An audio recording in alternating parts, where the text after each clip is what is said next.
నమస్తే, welcome to ATV. ప్రస్తుతం మనతో మాట్లాడడానికి మాజీ మంత్రి ఎమ్మెల్యే జగదీశ్వర్ రెడ్డి గారు అయితే ఉన్నారు. సార్, మరి కాంగ్రెస్ ప్రభుత్వం ఏడాది పాలనలో కూడా పండుగ సంబరాలు చేస్తూ ఉంది. సో ఏదైతే డిసెంబర్ 9న కూడా తెలంగాణ తల్లి విగ్రహం కూడా మార్చి వేరే అంటే కొత్తగా పెడతా ఉంది. సో ఇట్లా ఏం చెప్తారు దీనికి అసలు? ఈ రెండు విషయాలు. తెలంగాణ రాష్ట్రంలో కాంగ్రెస్ పార్టీ ప్రభుత్వం ఏర్పడిన తర్వాత ప్రజలు దీన్ని ఏడాది మాసికం అని చెప్పి చేస్తుంటారు ఎవరైనా చనిపోయినప్పుడు. ఆ పద్ధతుల్లో చూస్తున్నారు తప్ప దీన్ని సంబరాలు చేసుకునే పరిస్థితుల్లో తెలంగాణ ప్రజలు ఎవరు కూడా లేరు. ఏ ఒక్క వర్గం ప్రజలు లేరు. ముందుగా యువత, ఈ కాంగ్రెస్ ప్రభుత్వం రావడానికి మూల కారణమైన యువత ఎవరైతున్నారో వాళ్ళు దారుణంగా మోసగించబడిన విషయాన్ని వాళ్ళు గమనించారు. ఇవాళ యూత్ను చూస్తే భయపడుతున్నాడు రేవంత్ రెడ్డి. ఏ అశోక్ నగర్ ఆ రోజు ఇష్టపడిండో ఇవాళ అశోక్ నగర్ పేరు చెప్తే భయపడుతున్నాడు. రాహుల్ గాంధీని తీసుకుపోయి ఛాయ్ తాగిపించిన అశోక్ నగర్లో 4 పిల్లలు కనబడితే భయపడుతున్నాడు. ఆడ శాశ్వతంగా 144 సెక్షన్ పెట్టిండు. అక్కడ ఒక వర్గం దెబ్బతినింది, మోసపోయింది, కనబడుతుంది. వాళ్ళని చూసి భయపడుతున్నాడు. రైతులు తర్వాత అతి దారుణంగా మోసం చేసింది రైతుల్ని. వాళ్ళకు 3 హామీలు ఇచ్చిండు. 1 రుణమాఫీ, 2 రైతు భరోసా, 3 బోనస్. 3 విషయాలు బోగస్ అయిపోయినాయి. 3 మోసం చేసిండు. అక్కడ రైతాంగం కోపంగా ఉన్నారు. రైతులను చూస్తే భయపడే పరిస్థితిలో ఉన్నది ప్రభుత్వం. ఇంకొకటి 4వది మహిళలు, 3వది మహిళలు. మహిళలకు అనేక రకాల హామీలు ఇచ్చిండు. ఫ్రీ బస్ అన్నాడు, ఆ తర్వాత 2500 అన్నాడు, కళ్యాణ లక్ష్మి పేరు మీద తులం బంగారం అదనంగా ఇస్తాడు 1,00,000 రూపాయలకు. ఈ రకంగా అనేక హామీలు ఇచ్చిండు. గ్యాస్ అన్నాడు, అన్ని పోయినాయి. అన్ని గ్యాస్ కొట్టినట్టే అయిపోయింది. మహిళలందరూ కూడా అర్థమైపోయింది. వాళ్ళని చూస్తే భయపడే పరిస్థితి ఉన్నాడు. ఇంకొక వైపు విద్యార్థులకు 5 లక్షల రూపాయలు ప్రతి సంవత్సరం వాడుకోవడానికి ఫ్రీగా ఏటీఎం కార్డులే ఇస్తాడు. ఏకంగా పిల్లలకు అనమే పెట్టకుండా చంపేస్తున్నాడు. ఒక దిక్కు దారుణంగా వాళ్ళని మోసం చేసిండు. విద్యార్థులను మోసం చేసిండు. స్కూటీలు ఇస్తా అని చెప్పి వాళ్ళు కోపంగా ఉన్నారు. ఈ ఆటో కార్మికులకు సంవత్సరానికి 12,000 రూపాయలు ఇస్తాడు. వాళ్ళని మోసం చేసిండు. కూలీలను, వ్యవసాయ కూలీలకు కూడా సంవత్సరానికి 12,000 రూపాయలు ఇస్తాడు. వాళ్ళని మోసం చేసిండు. మళ్ళీ ఏ వర్గం సంతోషంగా ఉందని చెప్పి చేసుకుంటున్నారు? కేవలం రేవంత్ రెడ్డి, వాళ్ళ ఉప ముఖ్యమంత్రి, కొద్దిమంది మంత్రులు, వాళ్ళ జేబులు నింపుకున్న వాళ్ళు ఈ ఏడాదిలో కొద్దిమంది సంతోషంగా ఉండలేం. కానీ ప్రజలు, ఏ వర్గం ప్రజలు సంతోషంగా లేదు. రాష్ట్రం అసలే సంతోషంగా లేదు.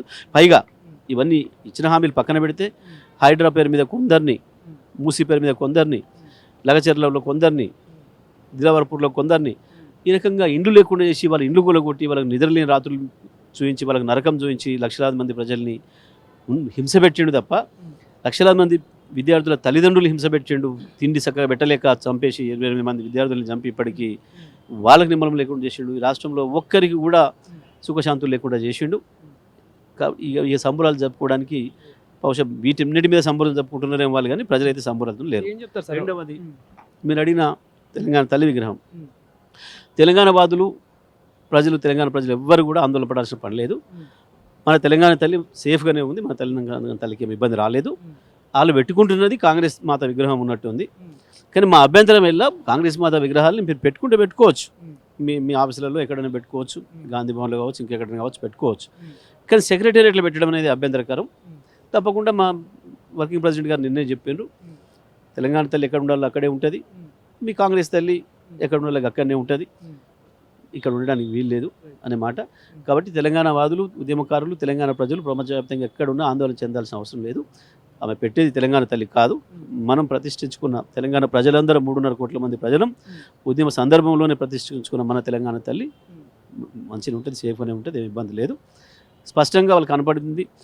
ఆయనకు సలహాలు ఇస్తున్న ఆంధ్ర మీడియా పెద్దలు ఇంతప్పుడు డబ్బా కొట్టి రాసుకున్న దాంట్లో చెప్పారు చాలా స్పష్టంగా, అది అభయహస్తం ఇచ్చిన తల్లి అని చెప్పి స్పష్టంగా అర్థమైపోయింది అది క్లియర్గా.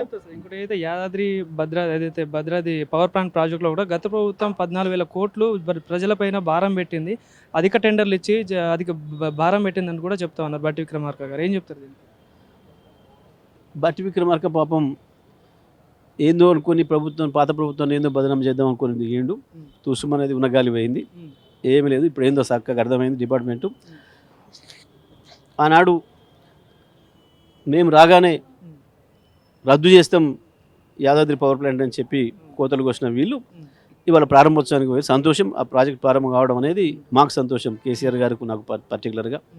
ఎందుకంటే కేసీఆర్ గారి కళ అది. జిల్లా మంత్రిగా ఆనాడు నా కళ, నా జిల్లాలో అభివృద్ధి ఒక కేంద్రం రావాలి, అది పర్టికులర్గా విద్యుత్ రంగంలోనే రావడం అనేది నాకు కూడా గర్వకారణం. సంతోషం. ఇప్పటికైనా బుద్ధి తెచ్చుకొని కళ్ళు తెరిచి వద్దన్న వాళ్ళు వ్యతిరేకిస్తున్న వాళ్ళే వచ్చి ప్రారంభం చేయడం అనే దాన్ని కూడా మేము సంతోషిస్తున్నాం. మేము లేకపోయినా మాకు బాధ ఏం లేదు. మేము పెట్టిన చెట్టు ఫలితాలు ప్రజలకు అందితే చాలనుకున్నాం. అవి వచ్చినాయి వాళ్ళ సంతోషం. ఇక మిగతా అన్ని వాళ్ళు మాట్లాడింది చెత్త మాటలని దీంతో తెలిపోయింది. సో రేపు కేసీఆర్ గారిని కూడా అందరు ఎమ్మెల్యేలు ఎమ్మెల్సీలు అందరూ కలవబోతున్నారు. సో ఇట్లాంటి అంశాలు మీరు చర్చించబోతున్నారు. ఈసారైనా అసెంబ్లీకి కేసీఆర్ గారు వస్తారంటే ఏం చెప్తారు? శాసనమండలి శాసనసభ సమావేశాలు జరుగుతాయి కాబట్టి దాంట్లో మా వ్యూహం ఏముండాలనే విషయంలో చర్చ చేస్తారు. కేసీఆర్ గారు డైరెక్షన్ తీసుకొని వస్తాం. కేసీఆర్ గారు ఎప్పుడు రావాలి, ఎప్పుడు ఏం చేయాలనే విషయంలో కేసీఆర్కి తెలిసినంతగా ఎవరికి తెలియదు. కాబట్టి ఎప్పుడు కేసీఆర్ గారు రావాలని కాంగ్రెస్ పార్టీ నాయకులు అంటా ఉన్నారు. కాంగ్రెస్ పార్టీ ముఖ్యమంత్రి కానీ ఎమ్మెల్యేలు కానీ పదే కేసీఆర్ బయటికి ఎందుకు వస్తలేరు అని అంటా ఉన్నారు. సో ఏం చెప్తారు వాళ్ళు? కేసీఆర్ ఎప్పుడు ఏ ప్రజల దగ్గర ఉండాలో ఆ ప్రజల దగ్గర ఉన్నాడు. ఇవాళ ఇంతమంది జనం ఇక్కడికి వస్తున్నారు అని అంటే కేసీఆర్ని వెతుక్కుంటూ నీకు బాధ కలిగినప్పుడు ఏం చేస్తావు? నీకు ఇష్టమైన దేవుణ్ణి గుర్తు చేసుకుంటావు, మొక్కుకుంటావు. నీకు రాముడు ఇష్టము, వెంకటేశ్వరుడు ఇష్టము కోరుకుంటావు. ఏం చేస్తావు అప్పుడు? అక్కడికి వెళ్ళి అయ్యా నేను దీనిలోంచి బయటపడితే నీ దగ్గరికి వచ్చి మొక్కు చెల్లించుకుంటా అంటావు. ఇవాళ కేసీఆర్ని ప్రజలు ఆ రకంగా ప్రజలు కొలుసుకుంటున్నారు. అదే సందర్భంలో రాముడిని ఇంకొక ఆయన కూడా గుర్తు చేసుకునేది రావణాసురుడు. అట్లా రావణాసురుడు గుర్తు వస్తాడా రాముడు? ఎప్పుడు రాముడు అప్పుడు వస్తాడు.